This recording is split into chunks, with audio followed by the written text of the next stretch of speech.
People who have signed NDAs that have now expired, or for whatever reason are no longer valid. What couldn't you tell us but now can? A huge part of The Bachelorette was scripted. The company I worked for at the time was a major tourism service provider and featured prominently in one of the seasons. We were all pulled into meetings with the higher up managers, given a spiel about what was in our best interest, and spilling any secrets was punishable by a $5 mil lawsuit. Please sign here. I gave zero facts about the show at the time. Still don't. Just wanted to do my job. The Bachelorette herself was clearly there to further her public profile or acting career. The scenes were always set up before filming. Behind the camera nothing was happening. The cast were told where to go, what to do, and how to do it. If half those guys weren't on their phones texting their real girlfriends most of the time, I would be surprised. So fake. So 100% fake. Edit. Well, this is getting a lot more attention than I thought it would. Here's a few tidbits. The NDA was only that we wouldn't spill secrets about the show before episodes involving our company aired. We were also not allowed to disparage the company, which honestly was easy to abide by, since we were treated well, and we had excellent managers. The Bachelorette has since gone on to a fairly successful TV career, hosting several shows. All of her official press credits The Bachelorette and her exposure during another elimination-style reality TV show with launching her career. I've worked with many ISPs at the past one, of which I'm still under NDA for, but as for the other ones, the equipment replacement fee, divided by 3, that's how much we paid for the box vs how much we are going to charge you if you're having a issue / something is broken, and you want more money. Just escalate the issue about twice for maximum return. Don't go past the supervisor's supervisor however, because while there may be a level above them still within the call center, if you hit corporate be prepared, because they are not required to be nice. As an example of the above, the story I tell is an angry lady who was out of service for about 6 hours. She was not happy with our get off our phone offer and escalated again. By so doing she passed on about $65 worth of credits, 2/3 of her total bill, and a going forward discount on her total bill. That would save her about $7 a month for another $80 over the next year. That was not good enough. She escalated past us, and the word came back via email. Her credit for time out of service was instead calculated down to the minute, meaning instead of $65 her new offer was now $1.12, and no discount off the monthly bill. If she attempts to escalate again, I was told, inform her we would take advantage of our service policy and cancel her account. Please return your modem with 30 days, or face a $99.99 replacement charge. I'm not really sure if what I saw was declassified or expired, so I can't give specifics. I participated in arming and training some militia groups in Iraq to fight ISIS that had highly questionable motives and very little vetting done on them. I'm pretty sure that if we didn't need the cannon fodder for the siege of Mosul, that we would probably be bombing and drone striking some of the groups that we were busy passing out guns to.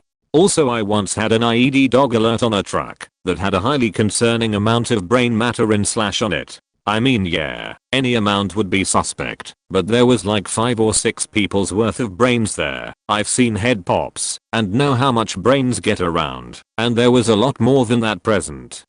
We had dragged him from the vehicle and were preparing to conduct a more thorough search. We were ordered via radio to stand down and let the guy, who was eerily cheerful about driving a truck plastered from bed to hood in human brain matter, continue on his way. He gave me a pack of smokes, smiled, and said he took no offense to our search and understood how troubling the situation must appear, that he felt that we were welcome guests in his country, and that he hoped we had a nice day, then drove off. No faking clue what the fact that was about.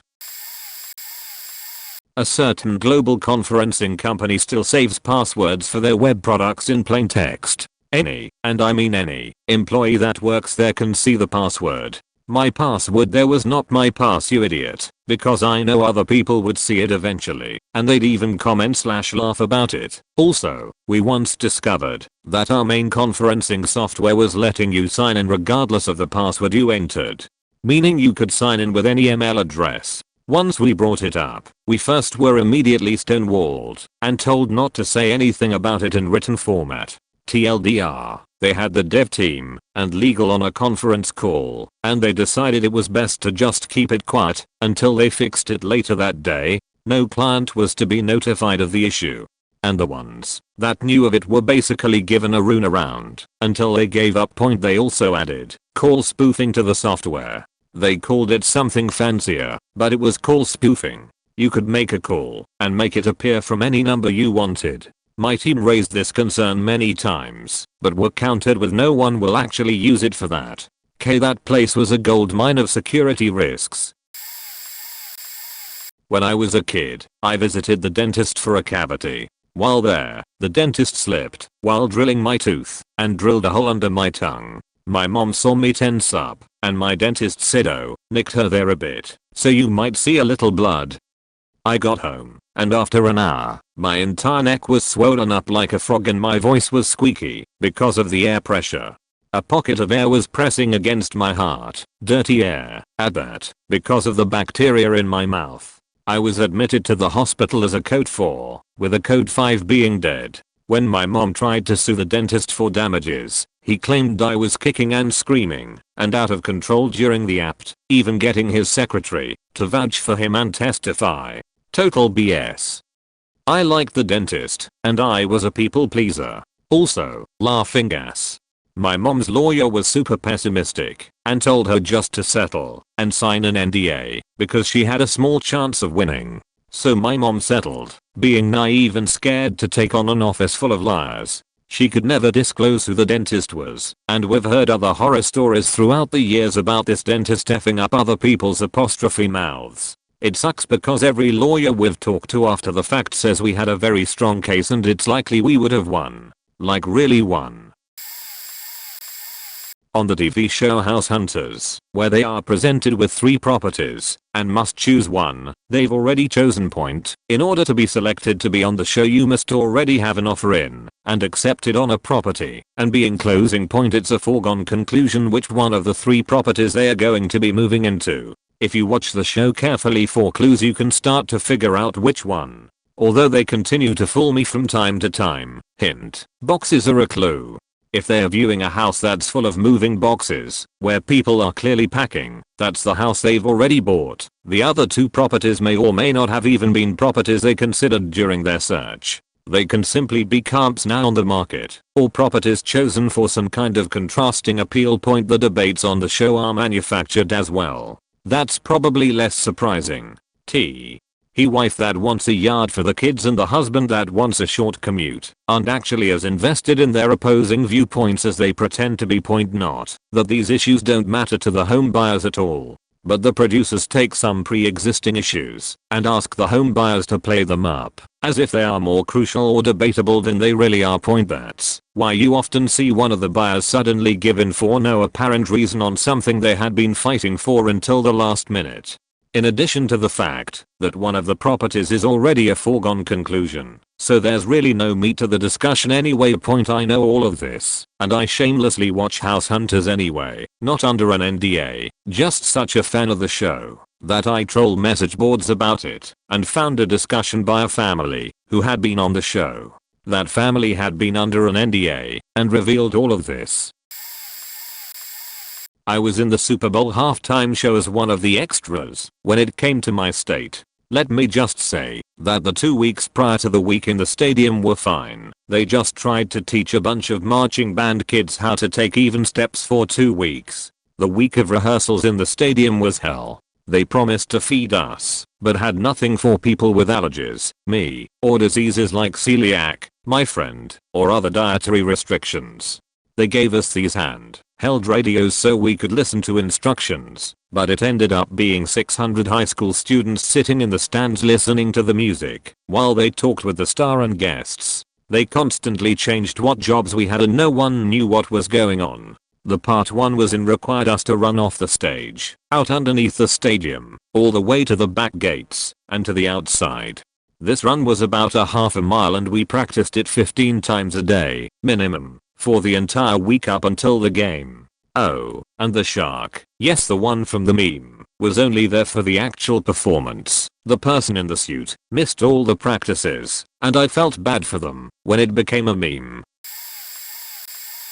I'm pretty sure the company is bankrupt now, since it's been almost 15 years and the product hasn't seen the light of day. I was interviewing with a company that was working on a new design for a public toilet that was going to change everything. It consisted of the following: a pair of toilets, back to back. One would rotate up into the wall, where it would be thoroughly cleaned, and then rotated back down so the other, recently used, toilet could be swung up into the wall for its turn in the washer. The toilets wouldn't have the traditional water pool, but would instead have a conveyor belt that would carry the poo, and whatever else, back to an open pipe. Clog free. I quickly saw that this product was going nowhere, so I declined to work for them, but sent them a 2 or 3 page email about the pitfalls of the design. What happens when the auto swapping toilet machine accidentally activates while someone is on the loo? How much more expensive will this be than a regular porcelain John? How hard will it be to retrofit all of the machinery and plumbing for the auto wash into existing architecture? How do you intend on cleaning a conveyor belt that has been exposed to human waste, plus whatever other trash that gets put down onto the unit? What will an open vent to the sewer smell like if you don't have the water separation like you do with a regular toilet? Trump stole most of his ideas for Trump University from a get-rich-quick cult in Utah. I worked for a seminar company that would assemble a collection of money-making schemes into one long day of presentations. Think Tony Robbins, but more boring. We'd pay Trump, or one of his kids, a shit ton of money to make a 30-minute appearance in the middle of the day, and we'd hand out free paperback copies of one of his books. We made $200 million in 2006. Then some mysterious person turned all our vendors against us, and the company went out of business. Later on that year, Trump decided to run with the idea himself. He made a lot of money. The owner was an eccentric, likely sociopath who joined the Mormon church along with his extended family and convinced a lot of otherwise decent people to get in on it. At its heyday, he had a Bentley and a full-time driver for said Bentley. A few years after it went south, he died under questionable circumstances in Florida. Not saying Trump was involved with that, but the whole thing was batshit crazy. Everyone involved has wiped the experience off their LinkedIn profiles. The domain name was scooped up by a notorious cybersquatter who now claims to have been CEO of the company. I used to work at EA back in 2013 as a game tester. When hired, we had to sign NDAs, basically saying you wouldn't disclose info about the projects you were working on. E3 happened that year and the game I was working on, NBA Live, got announced/revealed. All that good stuff. It was big deal. But they basically did a full reveal on it. Well, I thought it was okay to now say the game I'm working on. On my YouTube channel, I did a game commentary video where I said like 2 weeks later I was working on NBA Live. That's all I said. I didn't give any insight to it. I didn't give any details, nothing like that. Well, I had another video I did where I discussed my job as a game tester. I didn't give any specific details on it or anything office related that I shouldn't whatsoever. Just kind of expressed what my day was like. Get newest build for our game, play it, find bugs, reproduce said bugs, write bug reports, check to see if other bugs were now fixed. Basically you could Google this and get what I said. I never said anything bad. I didn't disclose information that wasn't already known about. The thing I said about my job is just common sense. It's nothing like secretive. The game was revealed. All I did was say I'm working on it. But I feel like they were extra sensitive about it because it was the year the next gen Xbox One and PS4 consoles were still in development, so we had the first dev kits and all that. So I feel like working on a next gen game, they took it more serious maybe, I don't know. Well, week or so later I go into work. My project lead told me I had to go home. Like on the spot. I knew what was happening. I actually cried to him and told him, be real with me. Am I being fired? He said he couldn't tell me anything. I get home.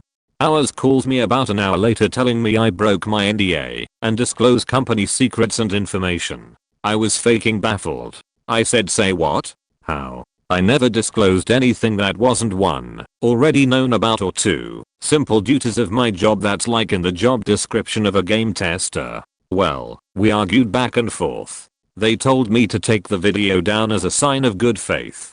I knew they'd probably fire me anyway, but I loved that job, so if there was a chance I could stay, well, I took it down, and 30 minutes later they called me and fired me. I was really faking bummed for a while after that. I really loved the job and the work I was doing, the people I was working with, the experience I was getting at that job. At the time I was going to college for game design and kind of putting everything I had into that job and career path. So when I got fired it devastated me. Fast forward to today, I have a better job with the state with good benefits, insurance, retirement and all that good jazz. So I guess everything worked out. But I do miss that job and the people I worked with. I really enjoyed it. So moral of the story, if you sign an NDA, you're better off just keeping your damn mouth shut about anything related to whatever you signed on for. Many years ago I went on a camp through a private organization, and we had an incident. That incident was under NDA. I don't know if it expires or not, but here is what happened. On the fourth and final night we set up camp at our campsite for the night. We'd traveled up to 20 kilometers every day for the past 3 days by only hiking, cycling, or kayaking, so we were all exhausted. Normally the people at the campsite in our group was 4 teenagers, I was one of them, 2 outdoor instructors, and somewhere between 3 and 5 support staff. This night we had about 8 extra people who worked for the company who sponsored the camp, because the next day we were to complete the journey at the boss's vacation house. Anyway, things happened. I'm not going to get into it, because I'm still in contact with the people involved, and it was a complete accident, and they feel really awful about it, and one of the instructors ended up with really bad burns down one arm and one leg. We were in the middle of nowhere, no cell signal, the office was closed so no landline. Someone mentioned the next morning that we should have just broken the window to get to the phone, but at the time no one thought of it, and even though we did have satellite phones the only person who knew how to use them was a little too panicked to remember it. It ended up with one of the support staff and one of the workers driving her to the nearest hospital, which was supposed to be about 4 hours away. They did the trip in a little over an hour and a half. The instructor in question is fine now, has one minor scar on her hand no bigger than a penny, to show for the ordeal, but the company that did the camps made sure we were all under NDAs, because it was bad publicity. I used to work for a company in the Middle East that provided relocation services to people in America. We represented 3 main companies under 9 different names which changed every so often. When the reviews got really bad, we had receptionists whose main task, aside from damage control, was to write a few extremely positive reviews for each company every single day, in order to counter all the negative ones. I worked in sales. Our job was to catalog everything our clients wanted to move and then provide the best possible price while lying through our teeth about the service itself. We promised professional movers who had all the necessary training and tools for the job, great prices, quick deliveries, you name it. On moving day, the movers who showed up were often in unmarked trucks or ones with completely different names and branding on them. The workers were often immigrants who were paid under the table and had no experience whatsoever. The deliveries themselves often took a long time and items were often lost as multiple moves would be stacked into one truck without much labeling of items or categorizing in general. As mentioned earlier, we changed company names fairly often as the negative reviews and bad press stacked up. Moving is a toxic business and people will always try to undermine and cheat. This is something you should never cheap out on, as the money is well worth the comfort of knowing your move is in good hands. If you are moving, I recommend finding a company that is local if possible, so that you can meet the people who represent it and see that their business is legitimate. More importantly, they will be able to send someone to survey your belongings and give a more realistic quote and time estimate. Even if it costs much more than the quotes you receive online or from salesmen, it is well worth the peace of mind on an already stressful venture. Edit, spelling and grammar. I worked in the pharmaceutical supply industry from 2012 to 2014. We are a Canadian company, and in the warehouse stock everything from over-the-counter meds to narcotics and controlled medications. I worked in customer service and my shifts were days. My uncle who got me the job was a night supervisor in the warehouse. 4 black subs with garbage bags over their plates, pulled into the parking lot and banged on the door. The staff inside ran to the cameras, and in the meantime these guys had bashed through 2 metal doors into the warehouse, except closed by a locked gate. A man pointed a rifle through the gate and instructed my uncle to unlock the gate and let them into the warehouse or they would shoot through the gate at the staff. So he opened it. They came in, 12 guys, pinned everyone to the floor, and asked everyone who was in charge. My uncle was, so he had his forehead against the cement floor and a barrel in the back of his neck, and was told to take them to the cage, which is what we used to call the area with narcotics, pain meds, anxiety meds, all the good stuff. He let them in, and he was pushed belly first against the fencing of the cage with a small gun in his back, while these guys cleaned us out. They left the way they came in. They told everyone on the floor not to move for 20 minutes, set an alarm on my uncle's watch, before making him get back on the floor. The whole ordeal took 8 minutes total. We were from a small town in Canada, where guns are not usually encountered.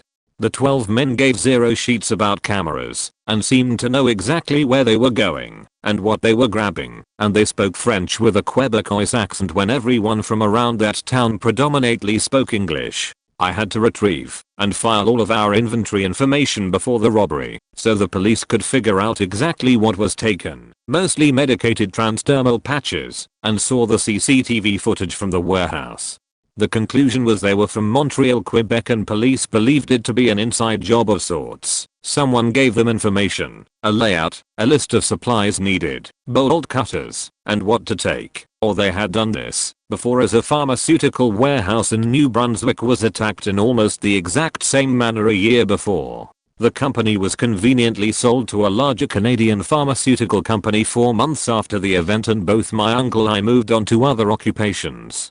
No one was physically hurt, but mentally, absolutely. It was quiet as fuck around there afterwards. You could hear the ice machine in the break room across the building. Everything was so tense. Either way, taking the transdermal patches was incredibly intelligent on their behalf. They can keep someone high for quite some time. They are discreet. They have an incredibly long shelf life, and are worth a lot on the street. Like we lost almost $2 million in estimated street value. Worth a lot. My old company I sold mattresses for are still the most overpriced places ever and heavily rely on having their own exclusive beds, so they can't price match. I've sold one for nearly half price and still made decent commission point also. The exclusive beds they sell are exactly the same as the ones in other places, but maybe just rearrange the foam cushions or just got them in different colors and that's it. But they'll be priced an extra few $100.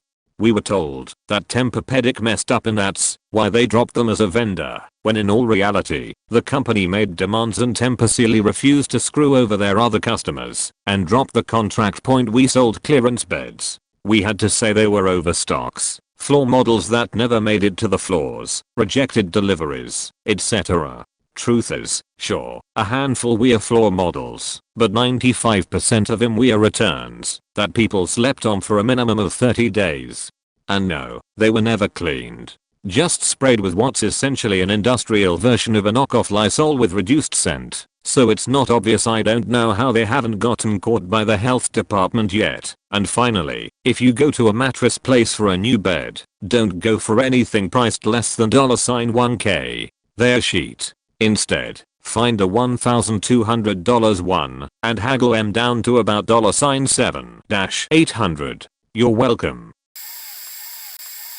I'm still under the NDA, but don't give a shit because of how stupid and annoying it was. A few well-dressed people came to my place of work saying they were representatives of a very important celebrity who wanted to come visit and make use of a large and visually distinct space on the property. We asked who it was, when they would be arriving, what they'd need, and how long they intended to stay, etc. They would not tell our people and only wanted to know if they could secure the room starting at 3 p.m. People higher on the ladder than me responsible for making these decisions eventually agreed, and literally every employee was made to sign an NDA and told that when the then still unnamed celebrity arrived, we were not to speak to them or even look at them if we could help it. If we happened to find ourselves walking in the same hallway, we were either to stop and face the wall or duck into any nearby doorways and practically be invisible, like freaking scullery maids in an Edwardian era manor house. The waiting began, and so did the rumors of who it was, who could possibly wield such power. 3 p.m. passed. Then 4. Then 5. By 7 p.m., they still had not showed up, although their representatives continued to assure us they were on the way. The place had closed to the public by then, and most non-essential employees had gone home. I was one of the ones who had to stay, because of my position and what I'm responsible for there. By 10 p.m., they still had not arrived, and my coworkers and I were pissed beyond belief.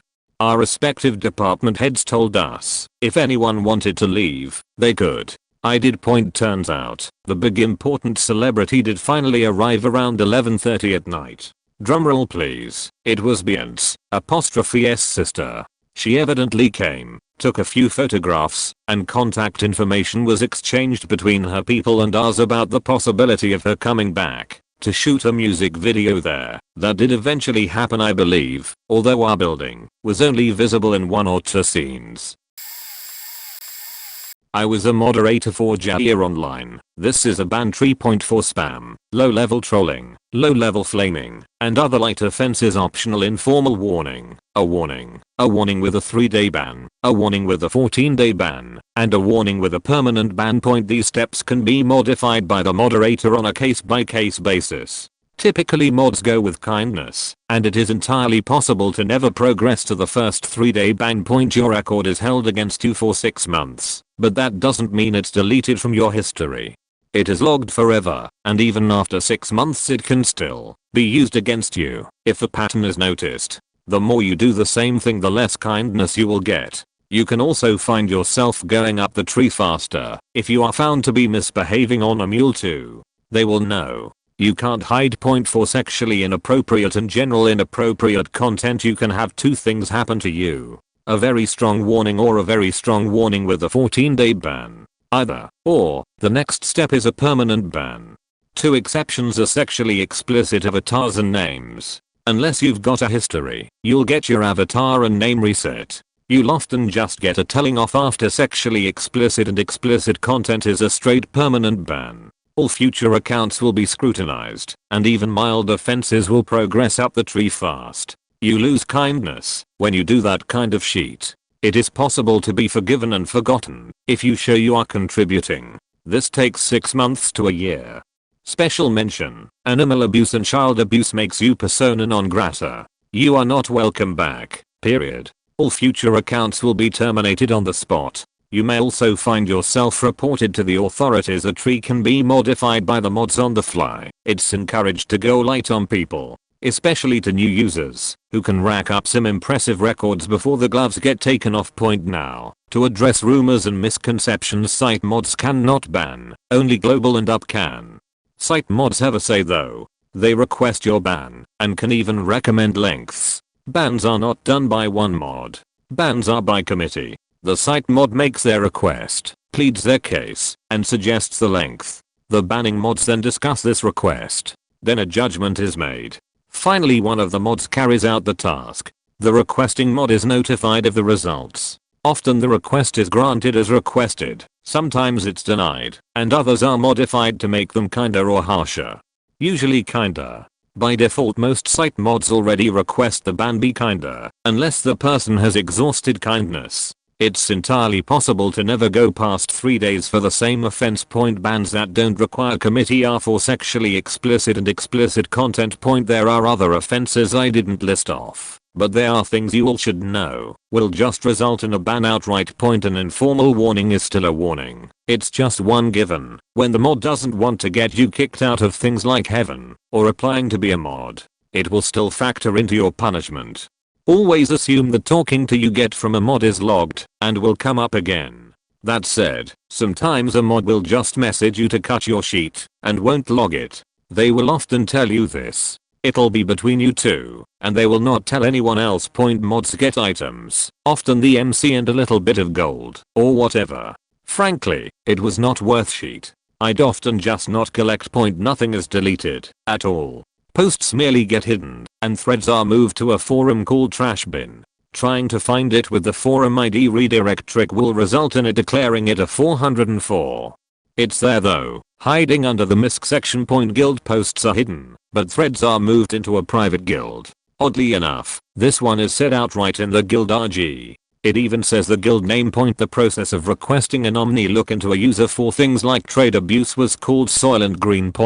And only an omni up can see things like trades. Private messages are private, even to an admin. In order to get into PM's admin needed to log into an account.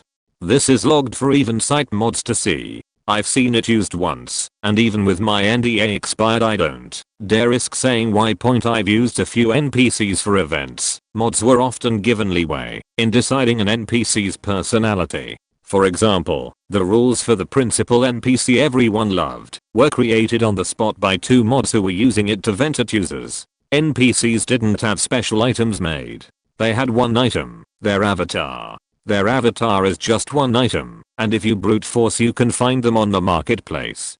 I rambled about something only 5 people will care about. Edit. Sir Aledine is the NPC I was thinking of. Edit 2. More things. So, mods have no tools for Z. Oh my god. Nothing. Nada. You can act like a dick, and they can't kick you out. They can see the reports, but they can't stop you. Reports for Towns 1 are ignored. Mods don't go in there.